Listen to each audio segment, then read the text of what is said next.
जय श्री कृष्णा, राधे राधे। मैं बबली गोस्वामी आपके अपने channel NCERT for all exams में आप सभी का स्वागत करती हूँ। हमारा जो NCERT series 6 to 12 SST chapter wise चल रहा है, उसमें आज ज्योग्राफी क्लास 6 का चैप्टर 6 आज का वीडियो है। ओके, सो इसमें हम लोग भारत के बारे में पढ़ेंगे, भारत के भौगोलिक क्षेत्र इसके बारे में पढ़ेंगे, हमारा देश भारत।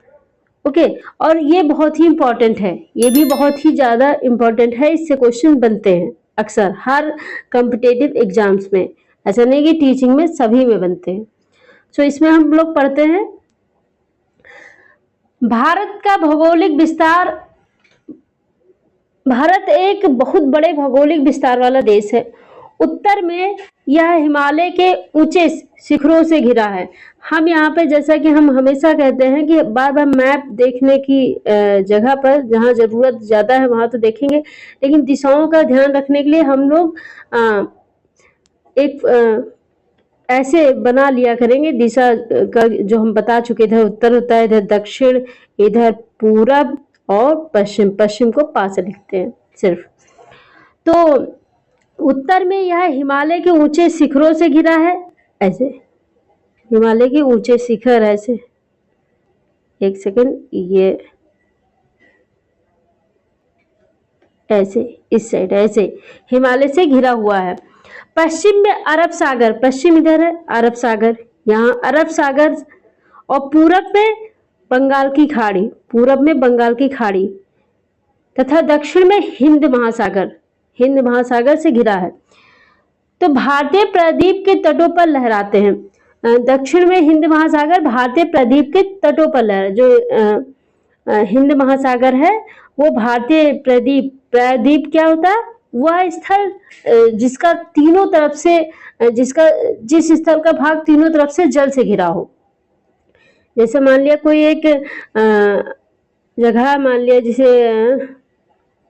जैसे कोई भी मान लिया जैसे गोवा है, या तो गोवा है, ऐसे गोवा है तो इधर से भी समुद्र है, इधर से, बस एक साइड से उसका रास्ता है और सब तरफ से घिरा है, तो उसको प्रायद्वीप बोलेंगे। गोवा को नहीं, प्रायद्वीप ऐसे ही कोई राज्य को बोलेंगे। तो आप कमेंट में बताइएगा प्रायद्वीप राज्य के नाम बताइए, किसी दो। ओके, थोड़ा सा होमवर्क होना चाहिए। आगे बढ़ते हैं। भारत का क्षेत्रफल जो है 32.8 लाख वर्ग किलोमीटर है। क्षेत्रफल से जुड़ा क्वेश्चन नॉर्मल क्वेश्चन भी है और पूछा जा सकता है, क्योंकि हर पेपर जो भी बनता है वो बेसिक से हाई लेवल का बनता है। ऐसा नहीं कि ये बहुत नॉर्मल क्वेश्चन है, नहीं पूछा जाएगा। तो ये सारे चीजें पता करते हैं। उत्तर से दक्षिण की कितना है लंबाई, कितने किलोमीटर, और पूरब से पश्चिम, ये सारी बातें। उत्तर में अभी हमने इसको रफ कर दिया था, बना लेते हैं फिर से। उत्तर, दक्षिण, पूरब, पश्चिम। उत्तर में लद्दाख, यहाँ पे लद्दाख है। लद्दाख से दक्षिण में कन्याकुमारी, यहाँ पे कन्याकुमारी है, दक्षिण में कन्याकुमारी केरल में है। कन्याकुमारी तक इसका विस्तार लगभग 3200 किलोमीटर है। 3200 किलोमीटर है। आगे आप मैप देखेंगे तो उसमें भी लिखा रहेगा, उसका स्क्रीनशॉट ले लीजिएगा। 3200 किलोमीटर है। और पूरब में अरुणाचल प्रदेश, यहीं से नापा गया है। पूरब में अरुणाचल प्रदेश, यहाँ पे अरुणाचल प्रदेश है। अरुणाचल प्रदेश से लेकर पश्चिम में कच्छ, जो गुजरात के पास का इलाका है, कच्छ तक इसका विस्तार लगभग 2900 किलोमीटर है। 2900 किलोमीटर है। ऊंचे ऊंचे पर्वत भारतीय महामरुस्थल यानी रेगिस्तान, और उत्तरी मैदान आसमान पठारी सतह जो समान नहीं है, उबड़ खाबड़ है। तटीय भाग एवं द्वीप समूह स्थल रूपों की भिन्नता को दर्शाते हैं, जहाँ जलवायु, वनस्पति एवं वन्य जीवों के साथ साथ भाषा एवं संस्कृति में भी बहुत भिन्नता है। हमारे देश में जलवायु में भी भिन्नता है, भाषा में है, ही हो तो सबको पता है। जलवायु और भाषा और जो बनावट है, जमीन की ही बनावट है, उसका भी भिन्नता है। तो ये सारी चीजें हैं। आगे बढ़ते हैं। इस भिन्नता में भी हम एकता को पाते हैं जो हमारी परंपराओं में दिखती है। यही कारण है कि हम एक राष्ट्र में बंधे हैं। वर्ष 2011 में अब तक भारत की आबादी 120 करोड़, अब तो लगभग 40-50 हो गई होगी, 120 करोड़ से अधिक हो चुकी है। यह चीन के बाद विश्व का दूसरा सबसे अधिक जनसंख्या वाला देश है। स्थिति, ये जो ग्लोब है उसमें कहां पर इसकी स्थिति हमारे भारत की, तो भारत उत्तरी गोलार्ध में स्थित है। भारत जो है ये ग्लोब है, ये तो मैंने बताया था, ये है उत्तरी गोलार्ध और ये दक्षिणी गोलार्ध। तो भारत जो है उत्तरी गोलार्ध में पूरब की साइड में है, पूर्व साइड में, और पूरी तरीके से उत्तरी गोलार्ध में है। तो ये देख लेते हैं। कर्क रेखा 23 डिग्री, ये पूछा जाता है इसलिए ये चीज याद रखना है। कर्क रेखा और ये जो लिखा है किस डिग्री पर है, तो कर्क रेखा 23 डिग्री 30 मिनट, ऐसे पढ़ेंगे, 23 डिग्री 30 मिनट उत्तर देश के लगभग मध्य भाग से गुजरता है। जो भारत है उसके लगभग मध्य भाग से बीच से निकलते गुजरता है। अभी फोटो भी दिखा देंगे, तस्वीर दिखाएंगे। दक्षिण से उत्तर की ओर भारत की मुख्य भूमि का विस्तार, दक्षिण से उत्तर की ओर, यानी ये गोलार्ध हटाए, जैसे भारत है तो ये दक्षिण से पूर्व की ओर, दक्षिण से उत्तर की ओर, सॉरी उत्तर की ओर भारत की मुख्य भूमि का विस्तार 8 डिग्री 4 मिनट उत्तर तथा 37 डिग्री 6 मिनट उत्तर अक्षांशों के बीच है। यानी पूरी तरीके से ये उत्तरी अक्षांश में ही है, उत्तरी गोलार्ध में है, दक्षिणी गोलार्ध में इसका कोई भी हिस्सा नहीं है। पश्चिम से पूर्व तक भारत का विस्तार 68 डिग्री 7 मिनट पूर्व तथा 97 डिग्री 35 मिनट पूर्व देशांतरों के बीच है। तो ये सारे पॉइंट जो है ये आप नोट कर लीजिएगा, ये आपको लिखना होगा। समझ गए होंगे क्योंकि इससे पहले वाले वीडियो में बताए थे कि ये मिनट और ये सब कैसे डिसाइड होता है, और कुछ तो रटना पड़ेगा ही। अगर हम विश्व को पूर्वी एवं पश्चिमी गोलार्ध में बांटते हैं तो भारत की स्थिति किस गोलार्ध में होगी ये बता दीजिए। तो अगर ये क्वेश्चन देखो, ये बहुत जरूरी होता है कि जब आप पढ़ा रहे हो तो बीच में क्वेश्चन दे, वही एनसीईआरटी कर रहा है। एनसीईआरटी बीच बीच में क्वेश्चन भी डालता है, बता भी दिया है। कह रहा है अगर जो विश्व को पूर्वी एवं पश्चिमी गोलार्ध में बांटते तो भारत की स्थिति किस गोलार्ध में होती। तो जाहिर सी बात है भारत की स्थिति पूर्वी गोलार्ध में होती, जो पहले बता ही दिया है मैंने कि जो है इधर का हिस्सा पूरब होता है, इधर का पश्चिम, इधर उत्तर, इधर दक्षिण। अगर हम विश्व को ये बातें हो गई। बहुत बड़े देशांतरीय विस्तार लगभग 29 डिग्री के कारण यहाँ के दो छोर पर स्थित स्थानों के स्थानीय समय में बहुत अधिक अंतर हो सकता था। इस तरह की दूरी पर स्थित दो स्थानों के बीच समय का अंतर लगभग घंटे का होगा। जैसा कि बताया गया है पहले, 1 डिग्री देशांतर के लिए स्थानीय समय में 4 मिनट का अंतर होता है।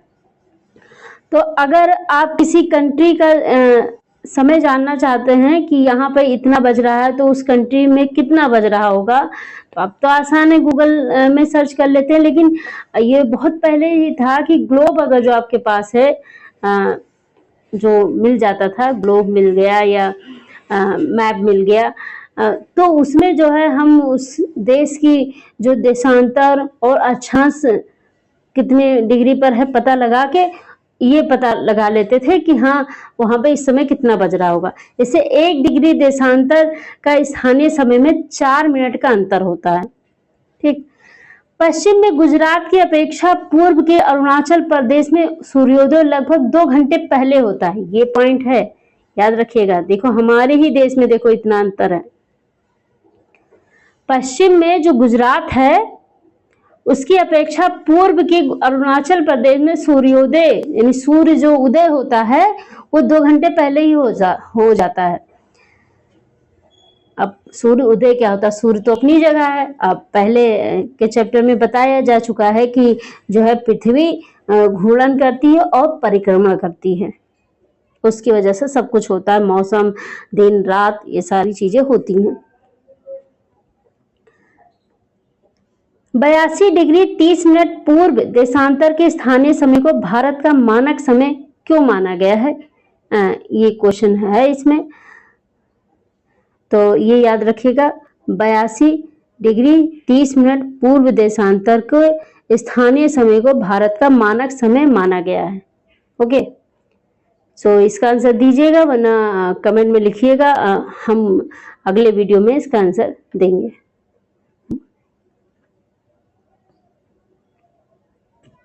ये पॉइंट याद रखिएगा, नोट कर ले। 82 डिग्री 30 मिनट पूर्व देशांतर के स्थानीय समय को भारत का मानक समय दिया। और हाँ, इतना एक बता दे रहे हैं कि अभी जो पढ़ा गया इसी में आंसर है, जो हम लोग पढ़ रहे हैं चैप्टर, इसी में इसका आंसर है कि 82 डिग्री 30 मिनट पूर्व देशांतर को स्थानीय समय, देशांतर के स्थानीय समय को भारत का मानक समय क्यों माना जाता है, तो आप दीजिएगा। ओके, भारत के पड़ोसी देश, ये क्वेश्चन बनते हैं अक्सर। भारत के पड़ोसी देश, 7 देशों को स्थलीय सीमाएं इसकी सीमाओं से जुड़ी हैं। 7 देशों की जो स्थल यानी जमीन से हमारी सीमाएं जुड़ी हुई हैं। इन देशों के नाम देखते हैं, ये देखिए, आप चार्ट में भी देख सकते हैं। पाकिस्तान, अफगानिस्तान, ये देखिए जरा सा हिस्सा अफगानिस्तान को लोग हटा देते हैं, लेकिन जरा सा देखिए, जरा सा हिस्सा है यहाँ पे, ये देखिए। कई बार ये तो एनसीईआरटी की है, तो काफी क्लीन फोटो है भी, और देख लीजिए पूरा दिख रहा है। वरना कई ऐसे मैप भी मार्केट में मिलते हैं जिसमें अच्छे से दिखता नहीं है और अफगानिस्तान का अलग ही कर देते हैं, इसलिए मैप देख कर ही लेने वाला है। जैसे अभी मेरे पास ही एक मैप था, मैं लेकर आई थी, उसमें नहीं सही से था, तो मैंने एनसीईआरटी की ही मैप डाउनलोड कराई, और छोटा ही है, बेस्ट है।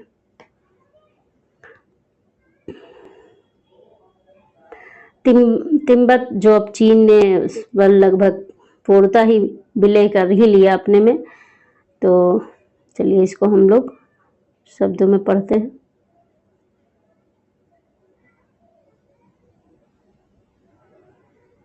स्थलीय सीमा, लेकिन यहाँ नीचे नहीं है, तो ऐसे ही मैप में ही पढ़ लेते हैं।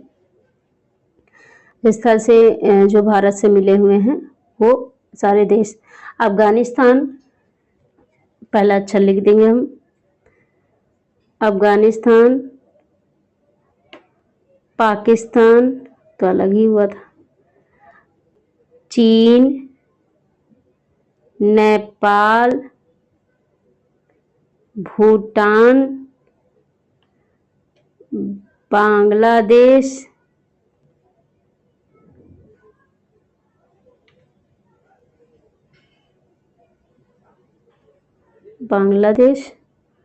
और कौन है,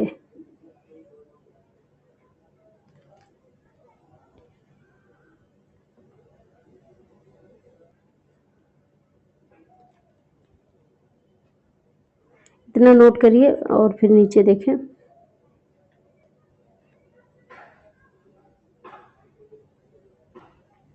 देखिए, खुद ही देख लीजिए, सबसे आसान तरीका कि खुद मैप देखना सीखिए। ये है नहीं, क्योंकि यहाँ पे ये स्थल से जुड़ा नहीं है श्रीलंका, रामायण से तो बहुत अच्छे से पता है सबको। हाँ, तो बस है, म्यांमार नहीं जुड़ा है, देखिए बांग्लादेश से जुड़ा हुआ है। तो कितने हो गए, कितने हो गए? अफगानिस्तान, पाकिस्तान, नेपाल, चीन, भूटान, बांग्लादेश। 1 2 3 4 5 6, वैसे 7 हैं। तो सातवां कौन सा है?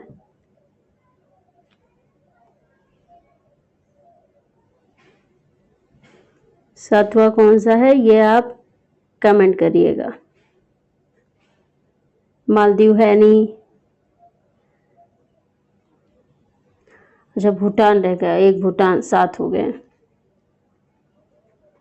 1 2 3 4 5 6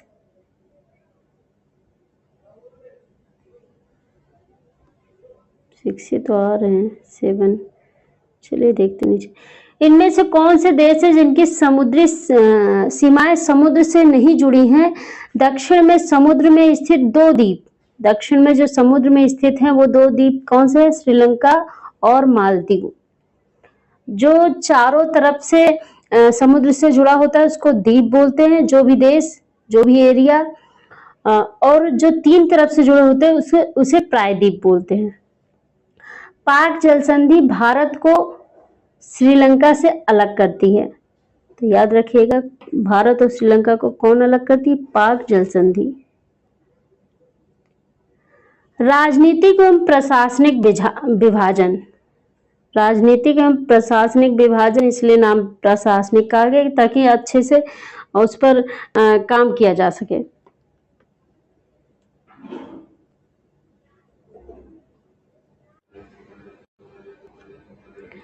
भारत एक विशाल देश है। प्रशासनिक क्रियाकलापों के लिए देश को 28 राज्यों व 8 केंद्र शासित प्रदेशों में बांटा गया है। तो ये देखिए नदियों के बारे में है।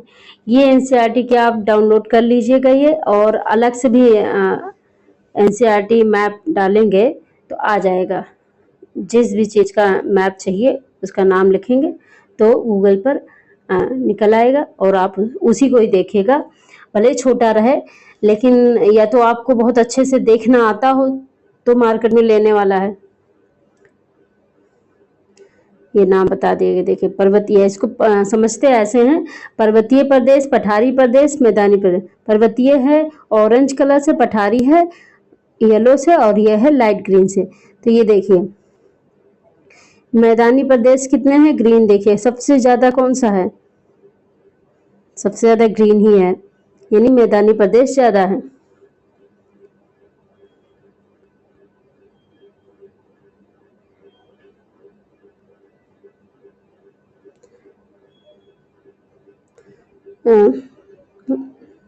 आठ में बांटा गया। दिल्ली भारत की राजधानी है। ये परिशिष्ट फर्स्ट जो लिखा है ये इसमें एनसीईआरटी में लास्ट में, बुक के लास्ट में परिशिष्ट फर्स्ट करके ये 28 राज्यों के नाम हो, 8 केंद्र शासित प्रदेशों के नाम रखे हुए हैं, लिखे हुए हैं, इसलिए बता दिया गया है कि ये आप उसमें देखेंगे यहाँ पे, इसीलिए हम नहीं दे रहे हैं। दिल्ली भारत की राजधानी है। राज्यों का निर्माण मुख्यतः भाषाओं के आधार पर हुआ है। तो राज्यों का निर्माण जो हुआ है वाकई में जो है मुख्यतः भाषाओं के आधार पर हुआ है, ये याद रखिएगा। ओके, ये देखिए जलोढ़ निक्षेप और सहायक नदी। जलोढ़ निक्षेप क्या होता है? ये नदियों के द्वारा लाई गई बहुत महीन मिट्टी होती हैं तथा नदी बेसिन में निक्षेपित कर दी जाती हैं। सहायक नदी एक नदी, सहायक नदी किसे बोलते हैं? ये देखिए सहायक नदी या सरता नदी को बोलते हैं, जो कि मुख्य नदी में किसी भी तरफ से आकर मिलती है तथा अपने जल को मुख्य नदी में विसर्जित करती है। अब सहायक नदी से अगर नाम से मतलब नहीं हो तो कई बार होता है अच्छा उस नदी से निकली हुई नदी को सहायक नदी कहते हैं, लेकिन सहायक नदी का मतलब ये नहीं होता। सहायक नदी वो होती है जो बाद में उसी नदी में मिल जाती है, मुख्य नदी में किसी भी तरफ से आकर मिलती है, उसी को सहायक नदी बोलते हैं। भौतिक विभाजन। भारत में पाई जाने वाली भौतिक आकृतियां विभिन्न प्रकार की हैं, जैसे पर्वत है, पठार है, मैदान है, तट और द्वीप समूह। उत्तर में बर्फ से ढका हिमालय संतरीय का कार्य करता है। हिम प्लस आलय का मतलब होता है बर्फ का घर। किसी चीज का मतलब निकालना होता तो ऐसे निकाला जाता है संधि विच्छेद करके। हिमालय पर्वत को 3 मुख्य समानांतर श्रृंखलाओं में बांटा जाता है। सबसे उत्तर में स्थित श्रृंखला को बृहत हिमालय या हिमाद्री कहते हैं। तो हिमालय को भी 3 भागों में बांटा गया है। इसको समझाने के लिए ये मैप बना लेते हैं। ये समझ लो इंडिया है और हिमालय यहाँ। ओके, तो हिमालय यहाँ, तो हिमालय पर्वत को 3 मुख्य समानांतर श्रृंखलाओं में बांटा गया, यानी बराबर समांतर। सबसे उत्तर में जो है, सबसे उत्तर में स्थित श्रृंखला को बृहत हिमालय या हिमाद्री कहते हैं। ओके, इसी श्रृंखला में विश्व की सबसे ऊंची शिखर है।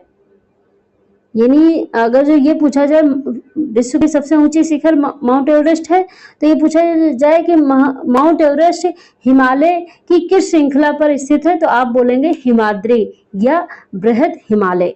ओके, इस पर आंसर टिक करेंगे। बोलने के पूछता कौन है।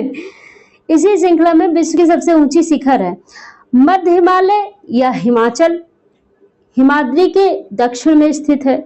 मध्य हिमालय को हिमाचल बोलते हैं। मध्य हिमालय यानी बीच का, यहाँ जैसे ये है इसके बीच का हिस्सा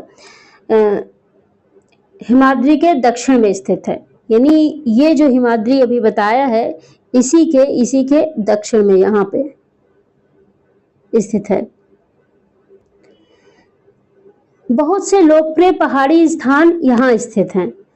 5 पहाड़ी स्थानों के नाम बताने के बोले हैं, तो अलग है। आप मैप पे 1 सेकंड, ये आप यहाँ पे देख के, ये देखिए, ये आप देख के लिख सकते हैं 5 पहाड़ी के नाम।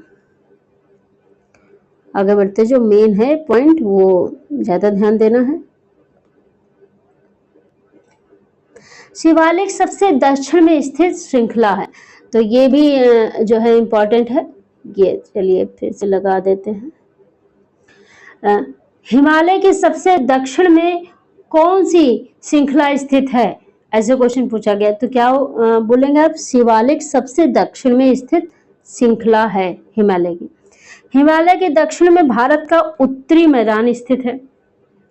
अब जब हिमालय यहाँ खत्म हुआ तो उसके दक्षिण में, यानी नीचे का हिस्सा दक्षिण होता है, दक्षिण में भारत का उत्तरी मैदान स्थित है।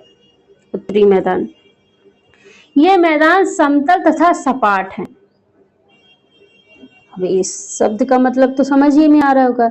यह मैदान सिंधु गंगा ब्रह्मपुत्र नदी का याद रखना नाम, सिंधु गंगा ब्रह्मपुत्र तथा इनकी सहायक नदियों के द्वारा लाए गए जलोढ़ निक्षेपों से बने हैं। नदियों के ये मैदान कृषि के लिए उपजाऊ भूमि प्रदान करते हैं। यही कारण है कि इन मैदानों में जनसंख्या अधिक है, क्योंकि यहाँ पे उत्पादन होता है अच्छे से, इसलिए सबसे ज्यादा जनसंख्या और लोग बसना उत्तरी इलाके में ही शुरू किए थे, क्योंकि जलोढ़ मिट्टियां जो नदियों से आती थी उससे वहां की भूमि काफी उपजाऊ थी। तो ये पूरा पॉइंट याद रखिएगा। जलोढ़ निक्षेपों से जो मैदान है वो उपजाऊ है कृषि के लिए, और यही कारण है कि इन मैदानों में जनसंख्या अधिक है। जनसंख्या का आप निकालेंगे तो आप देखेंगे कि उत्तरी भारत के साइड में जनसंख्या ज्यादा है, दक्षिणी या अदर जगहों के मुकाबले। भारत के पश्चिमी भाग में भारतीय महामरुस्थल स्थित है। भारत के पश्चिमी भाग में, ये देखिए कैसे बना लेते हैं, ये भारत है, ये उत्तर, ये दक्षिण, ये पूरब, ये पश्चिम। भारत तो उत्तरी मैदानों के दक्षिण में ये उत्तरी मैदान है। इसके भारत के पश्चिमी भाग में, सॉरी ये पश्चिम भाग की बात कर लेते हैं पहले। भारत के पश्चिम भाग में महामरुस्थल है, यानी बहुत बड़ा, जो गुजरात में है, भी गुजरात में तो महामरुस्थल स्थित है, और यह शुष्क गर्म तथा रेतीला स्थल है।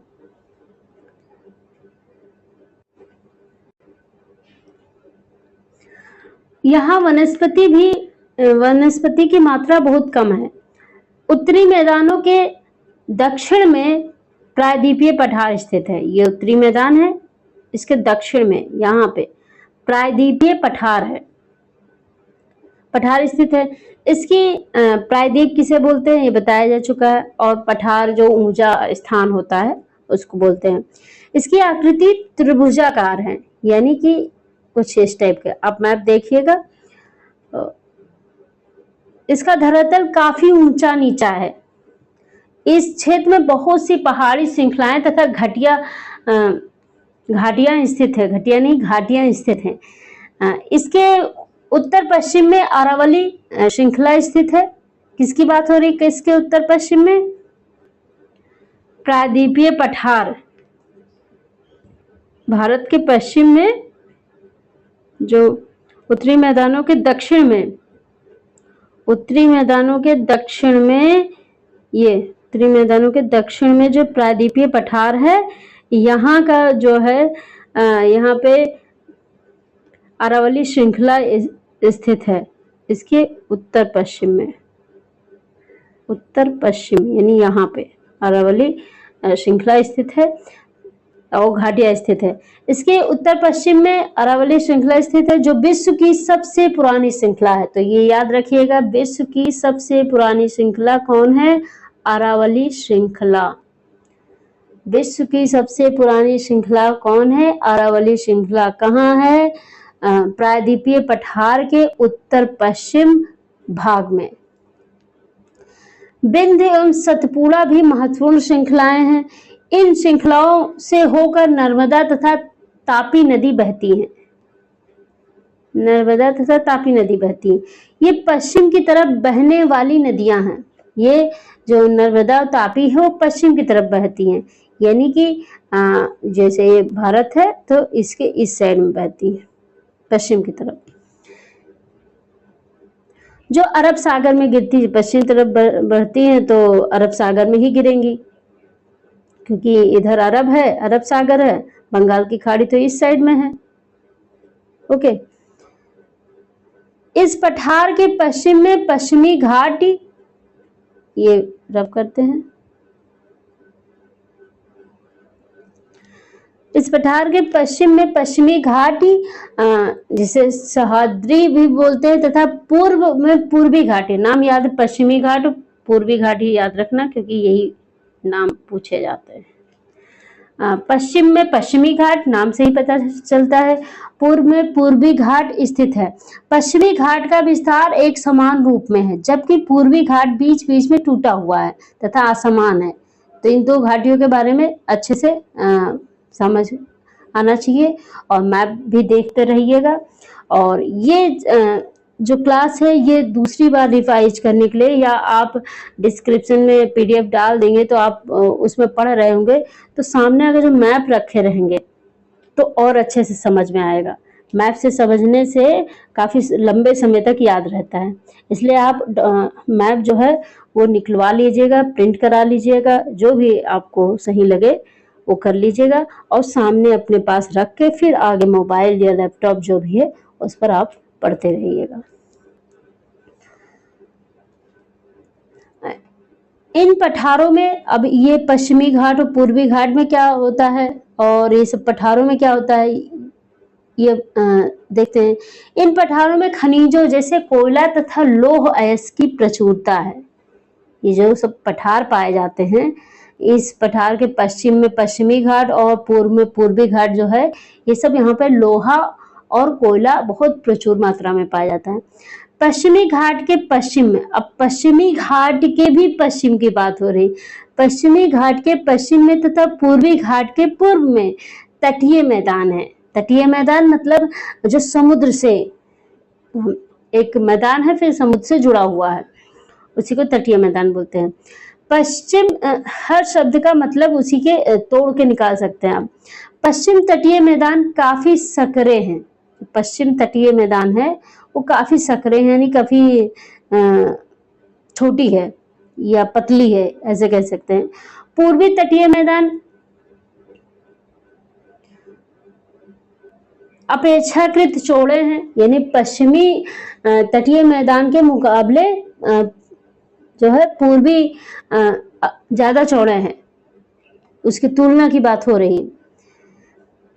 वहां पूर्व की ओर बहने वाली कई नदियां हैं, पूर्व की ओर भी बहने वाली कई नदियां हैं। जैसे अब ये कौन सी पश्चिम में बहती है, जैसे नर्मदा तापी ये पश्चिम की ओर बहती है, और पूर्व की ओर कौन बहती है, महानदी। ये याद रखिएगा, पूछने को तो कुछ भी पूछ लेते हैं। महानदी गोदावरी, कृष्णा तथा कावेरी बंगाल की खाड़ी में गिरती है। जो पश्चिम में बहती है, पश्चिम की साइड में, वो अरब सागर में गिरेगी, और जो पूरब की साइड में बहती है वो बंगाल की खाड़ी में गिरेगी, क्योंकि उसी साइड में बंगाल की खाड़ी है। ये नदियां अपने मुहाने पर उपजाऊ डेल्टा का निर्माण करती हैं। डेल्टा क्या होता है, देखो इसीलिए हर चीज आप बुक से नहीं पढ़ सकते हैं। पीडीएफ तो लगा दिया, लेकिन आपको ये क्लास अटेंड करनी पड़ेगी, वीडियो देखनी पड़ेगी। डेल्टा होता है जैसे जो भी नदियां होती हैं, जैसे मान लिया समझाने के लिए बताते हैं, जैसे ये नदियां हैं, ये नदियां हैं, ये ऐसे बह रही, फिर ये थोड़ा सा कट गई, एक हिस्सा इधर से कट गया, और फिर ऐसे ऐसे जाके फिर ऐसे, तो ये जो छोड़ देती है इतना जगह, इसी को डेल्टा कहते हैं।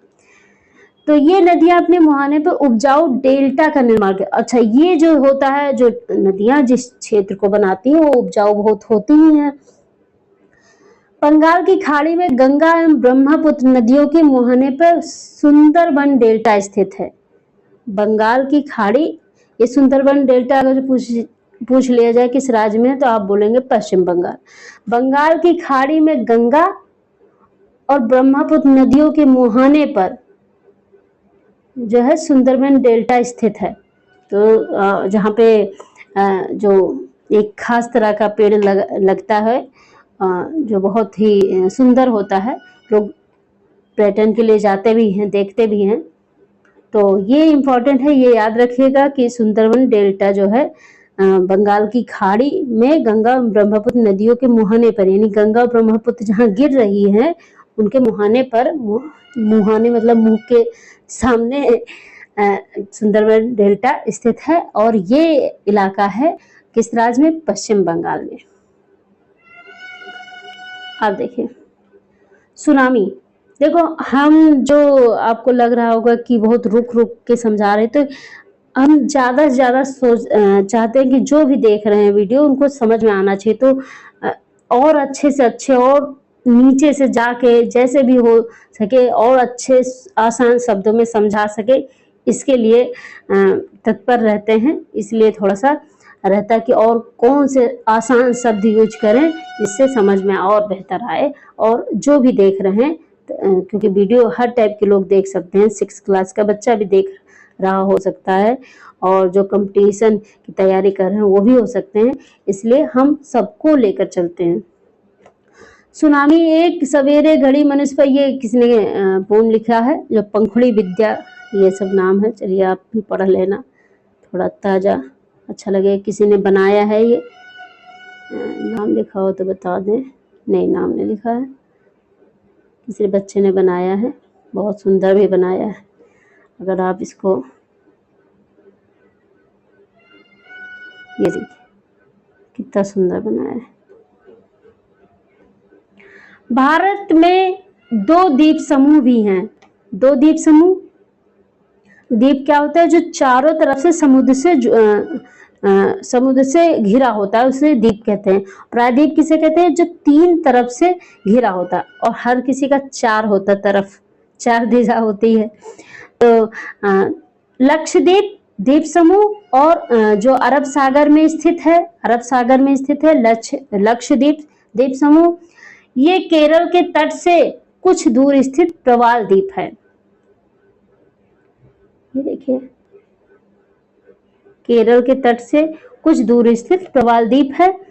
और अंडमान एवं निकोबार द्वीप समूह भारत, एक लक्षद्वीप हो गया और एक अंडमान निकोबार द्वीप समूह, भारत से दक्षिण पूर्व दिशा में, जैसे भारत है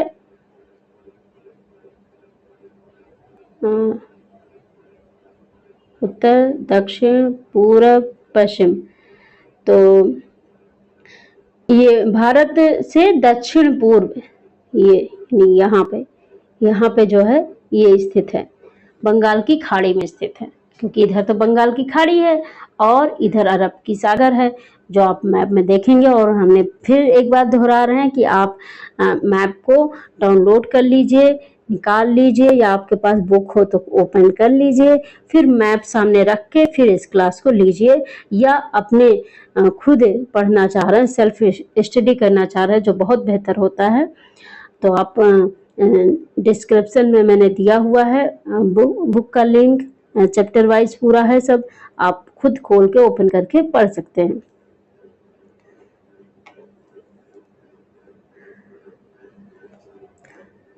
सुनामी भारतीय तट से टकराती थी तो किस प्रकार के लोगों ने अलग अलग तरीके से इस चुनौती का सामना किया? सुनामी एक विशाल सागरीय तरंग है। सुनामी क्या है? सुनामी ये देखिए, विशाल सागरीय तरंग है जो समुद्र तल पर भूकंप के कारण उत्पन्न होता है।